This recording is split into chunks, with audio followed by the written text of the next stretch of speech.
נעים מאוד, אני אריאל אורשב, ואני מנהל את תחום השיווק לעסקים בגוגל ישראל ומרקט קריירה.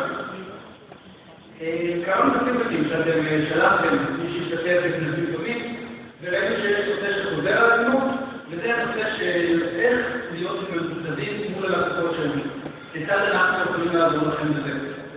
אז קראתי את הטיפים, וזה מאוד מתחבר לי לעולם של חדשנות, לעולם שאני מאמין שאתם יכולים לקחת על עצמכם, לנחש אתכם, ושלנסות אתכם לזה מול הלקוחות שלכם, ועל זה נדבר היום. אני אשתמש בדוגמאות של גוגל, אשתמש בדוגמאות של צוות השיווק שלנו, ומה אנחנו עושים, ואשתמש בדוגמאות שלי, ומה עשיתי אני לאורך השנים.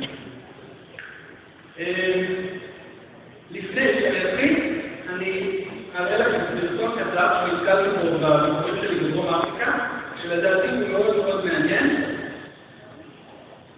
בואו נראה אותו.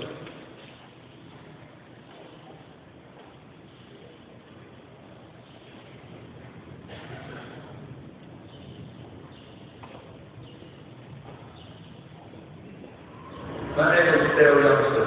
I'm a genetic sculptor.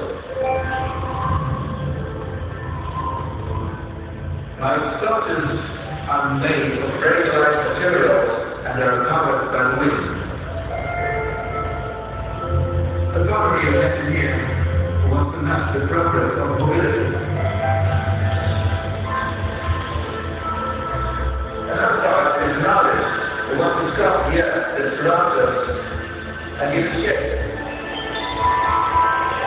I always strive to push the boundaries of what we know and what seems possible to us at this moment in time. The most between art and engineering exists only in our minds.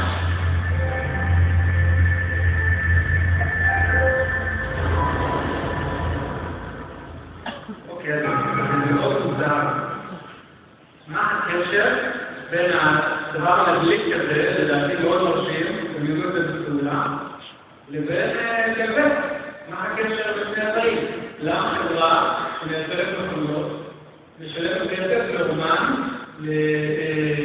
לא יודע להגדיר אותו אפילו לממציא, וסרטון בשנה שלא רואה גלגל מצטמיג אחד. למה 2 מיליון אנשים ראו את הסרטון בסרטון אפריקאי שלו?